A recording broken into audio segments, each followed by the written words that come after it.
बिस्मिल्लाहिर्रहमानिर्रहीम। अस्सलाम वालेकुम नाज़रीन, आप यूट्यूब चैनल देख रहे हैं। मैं इमरान खान हूँ। नाज़रीन, अब तक की लड़ाई में डोनाल्ड ट्रंप ने सबसे बड़ा यू टर्न ले लिया है।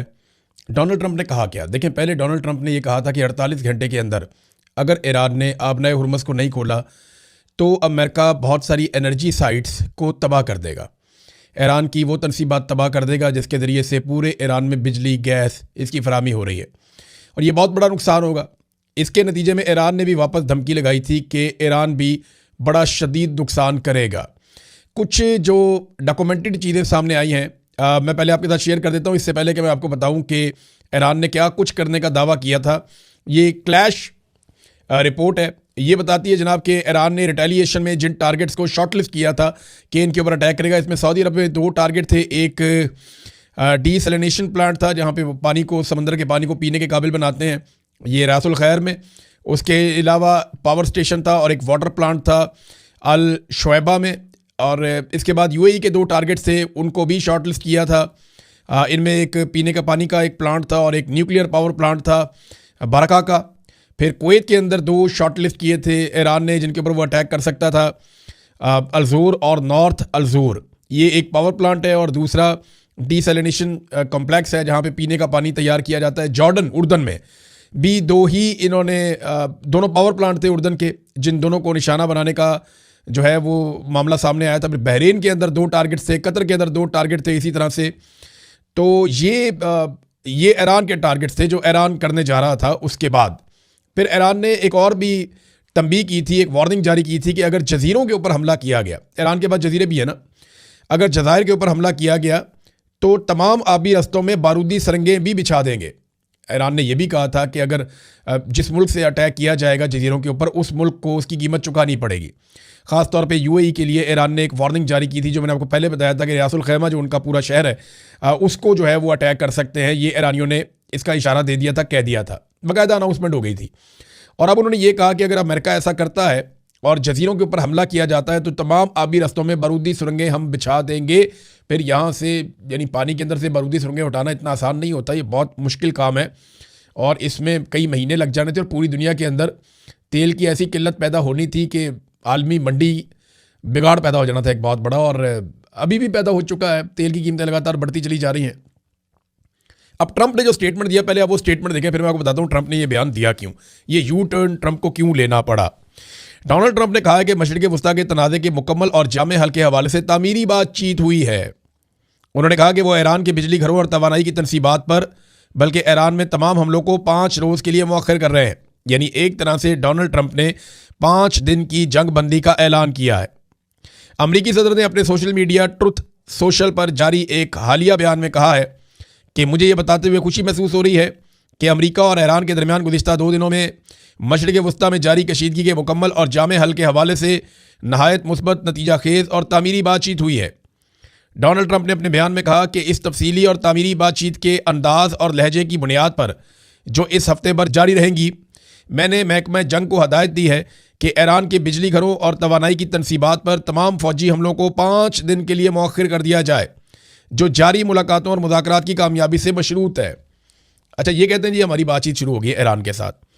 अब जुम्मे वाले दिन का जो स्टेटमेंट है डोनाल्ड ट्रंप का, वो ये स्टेटमेंट था कि हम तो ईरान से बात कर ही नहीं सकते। उसकी वजह यह है कि ईरान की कोई ऐसी क़यादत मौजूद ही नहीं है, हमने तो सारे बंदे मार दिए, तो हम बात किससे करें।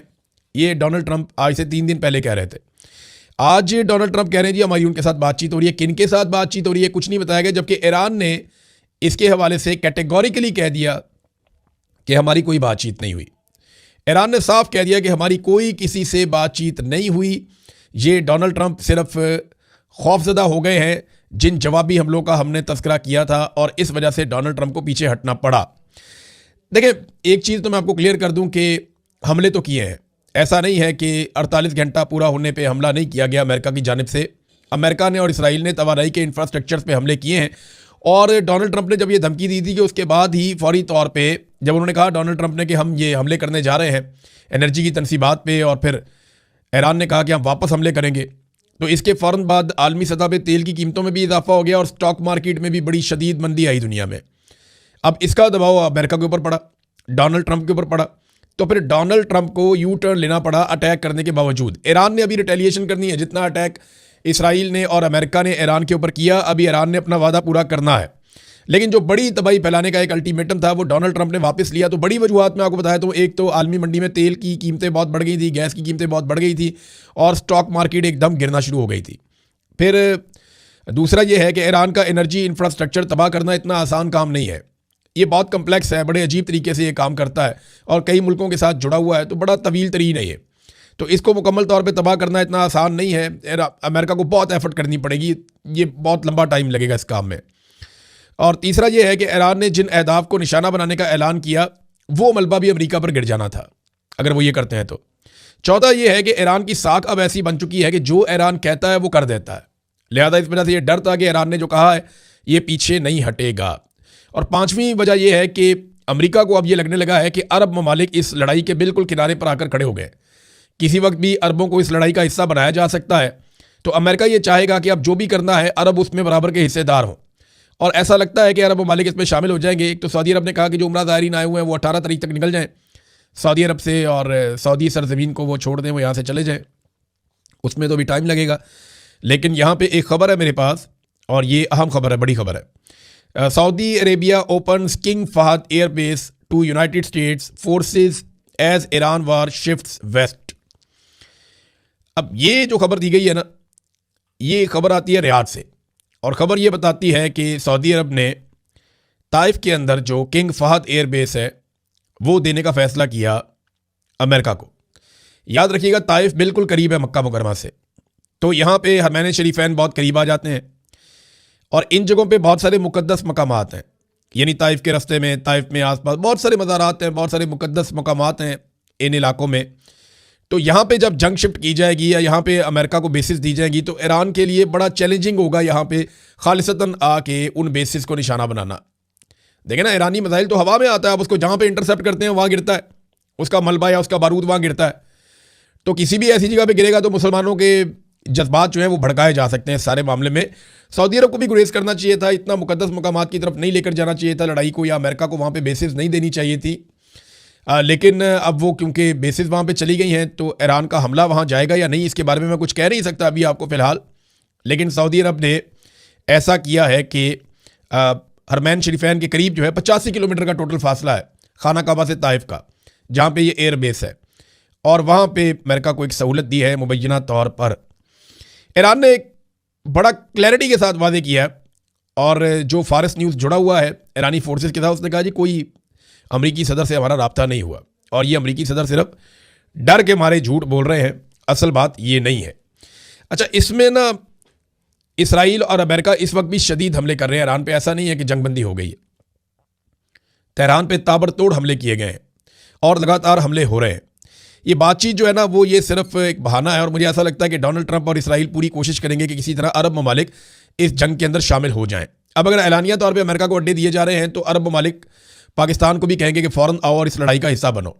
पाकिस्तान सऊदी अरब जाके वहाँ से इस लड़ाई का हिस्सा बनेगा, या पाकिस्तान अपनी सरहदों से भी ईरान के लिए मुश्किलात पैदा करेगा, इसके बारे में हम नहीं जानते। लेकिन पाकिस्तान के आर्मी चीफ ने कैटेगोरिकली शिया उलमा इकराम को बुलाकर यह कह दिया कि मुझे यहाँ पर कोई पंगा पाकिस्तान में नहीं चाहिए, और जो लोग ये करेंगे उनको फ़ौजी अदालतों के अंदर ले जाया जाएगा। उनको काफ़ी थ्रेट किया, उनकी डांट टपट भी हुई, वो काफ़ी नाराज़ हैं कि हमारे साथ तौहीन में सलूक किया गया, हालांकि हम आलम दीन थे, प्यार से बात की जा सकती थी। लेकिन अच्छा, कुछ ये भी मौलवी कह रहे हैं नहीं जी हमारे साथ बड़ा अच्छा सलूक हुआ है, लेकिन जो ये कह रहे हैं हमारे साथ बड़ा अच्छा सलूक हुआ उनकी बात ही कोई नहीं सुन रहा। अब एक और काम भी शुरू हो गया है, पाकिस्तान की मिलिट्री एस्टेब्लिशमेंट के ज़ेरे निगरानी या ज़ेरे असर चलने वाले जो डिजिटल प्लेटफॉर्म है उनके ऊपर कलदम तंजीमों के लोगों के इंटरव्यूज़ किए जा रहे हैं। ये बड़ी ढिठाई और बेशर्मी वाला काम किया जा रहा है। वो कलदम तंजीमें जिन्होंने पाकिस्तान के अंदर खून बहाया, उनके जो बंदे हैं उनके इंटरव्यूज़ चलाए जा रहे हैं पाकिस्तान की फ़ौज के ज़ेरे असर चलने वाले मुख्तलिफ डिजिटल प्लेटफॉर्म्स के ऊपर, सिर्फ इसलिए कि क्योंकि यहाँ पे शिया है तो ये शिया सुन्नी का मामला हो जाएगा। देखिए, ये शिया सुन्नी का मामला नहीं होगा, जितनी मर्जी कोशिश कर लें, क्योंकि ईरान की लड़ाई इसराइल और अमेरिका के साथ हुई थी। उसने इसराइल और अमेरिका के साथ लड़ाई लड़नी है, उसकी अरबों के साथ लड़ाई नहीं हुई। अगर अरब ममालिक ईरान पे हमला करते या ईरान अरब ममालिक पे अटैक करता, वो एक लड़ाई चलती, इसराइल और अमेरिका इसका हिस्सा ना होते तो पाकिस्तानी किसी और तरह शायद सोचते, डिवाइड भी हो जाते। लेकिन यहाँ पे एक शिया सुन्नी इत्तेहाद देखने में आया जो तारीख में कभी भी ऐसा नहीं हुआ। ये पहली मरतबा ऐसा हुआ है, इससे पहले हमने कभी ऐसा नहीं देखा। रूस ने एक बड़ा अहम मामला उठाया है इस वक्त, और रूस ने अमेरिका से बात भी की है कि इसराइल की जानिब से बुशहर न्यूक्लियर प्लांट के करीब जो अटैक किया गया, जिसके बदले में डेमूना न्यूक्लियर पावर प्लांट के करीब ईरान ने अटैक किया था। ईरान ने लगभग कोई 8 किलोमीटर दूर किया था, इसराइल ने काफ़ी करीब अटैक किया बुशहर में, जो न्यूक्लियर तनसीबात हैं उनके पावर प्लांट है वहाँ रशियन काम भी करते हैं। तो रशिया ने खबरदार किया कि ये इंतहाई दर्जे की गैर जिम्मेदारी है और ये इंतहाई ख़तरनाक बमबारी की गई है, इससे रेडिएशन हो सकती है, और उन्होंने अपने तहफ़्फ़ुज़ात बताए। ये अल जज़ीरा की एक खबर है, उसके मुताबिक रशिया ने अमेरिका को कहा कि ये आग से खेलने वाला काम है और ये इसराइल को अमेरिका रोके ये हरकत करने से। अमेरिका का नाज़रीन एक और तैयारा गिरकर तबाह हो गया। ये कुवैत में एक अमेरिकी फ़ाइटर जेट गिर गया है। तो अब तक की इतला के मुताबिक जो दस्तयाब डाटा है, अमेरिका के टोटल 17 जेट तैयारे या एयरफोर्स के जहाज़ जो हैं वो गिरकर तबाह हो गए हैं। ख़राब होने वाले 6 इसके अलावा हैं और बाकी नुकसान उनका अलग से हो रहा है। तो ये लड़ाई तो डोनाल्ड ट्रंप के लिए एक डरावना ख्वाब बन गई है। देखें ना, इतने तो जेट तैयारे अमेरिका के अफगानिस्तान और इराक की और लीबिया की लड़ाइयों में तबाह नहीं हुए। मतलब ये 1 महीना पूरा नहीं हुआ ईरान के साथ, 1 महीना नहीं हुआ पूरा और इतने सारे तैयारे तबाह हो गए हैं। तो अमेरिकन एयरफोर्स के लिए ये आसान नहीं है इसको हज़म करना, ये बड़ी मुसीबत वाली बात है।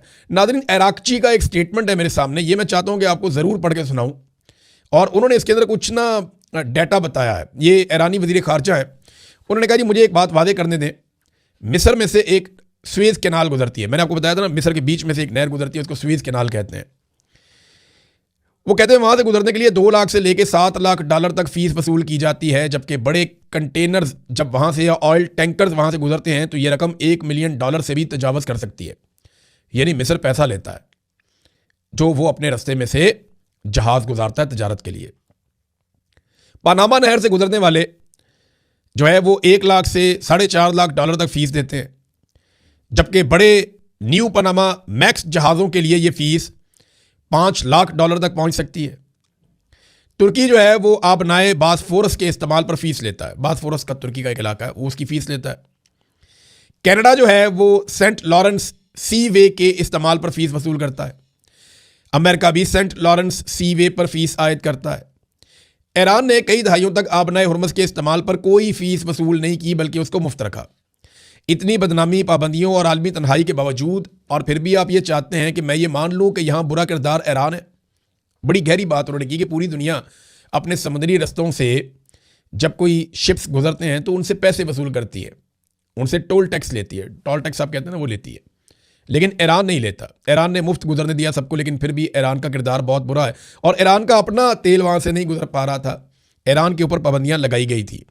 अमेरिका में डोनाल्ड ट्रंप के खिलाफ एक बड़ा एहतजाज प्लान किया जा रहा है 28 मार्च को। इसकी तफसीलात मैं आपको 1-2 वीलॉग आगे जो आने वाले हैं उनमें बताऊंगा कि अमेरिका में डोनाल्ड ट्रंप की पॉलिसियों के खिलाफ कैसे अमेरिकन इकट्ठे हो गए हैं और कितने बड़े पैमाने पर वो एहतजाज करने का इरादा रखते हैं।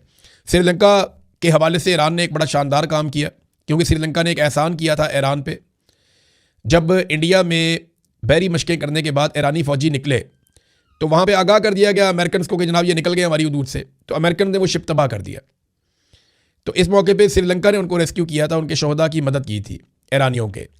तो ईरानियों ने श्रीलंका के लिए ये सहूलत दे दी है कि आबनाए हुर्मुज़ में उन्हें मुकम्मल छूट है, वो अपने जितने मर्जी कंटेनर ले जाएँ, जैसे मर्जी वो इसे इस्तेमाल करें।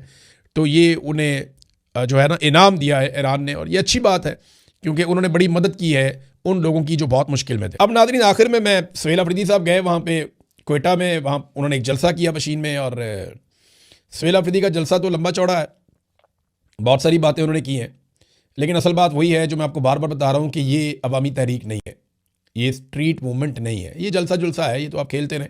इमरान खान मकबूल आदमी, जहाँ पे आप जाएंगे लोग निकल ही आएंगे, लेकिन ये कि बलूचिस्तान को छेड़ना ज़रूरी था, पेंडिंग था।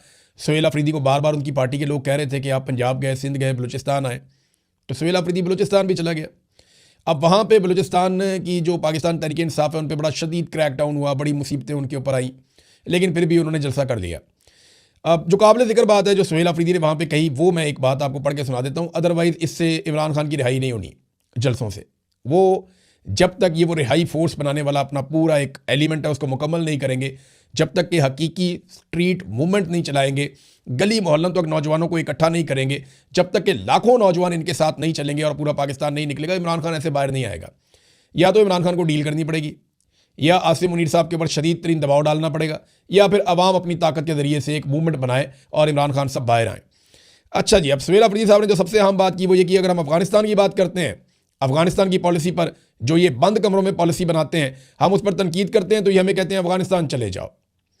जब हम इनके बंद कमरों की पॉलिसी पर तनकीद करते हैं कि ईरान के मामले में कौम को और पार्लिमान को एतमाद में लो, तो ये कहते हैं ईरान चले जाओ। ये पाकिस्तान तुम्हारे बाप का है, ये पाकिस्तान मेरा है, मैं हूं इस पाकिस्तान का मालिक, मैं हूं पाकिस्तान का आम शहरी, और पाकिस्तान का आम शहरी ही रियासत है, रियासत है, रियासत है। सुहेल अफरीदी साहब ने ये पशीन के अंदर खिताब किया है। बहरहाल बाकी चीज़ें आपके साथ शेयर करते हैं। अब तक के लिए इतना ही। अपना ख्याल रखिएगा, अपने इस चैनल का भी। अल्लाह हाफ़िज़।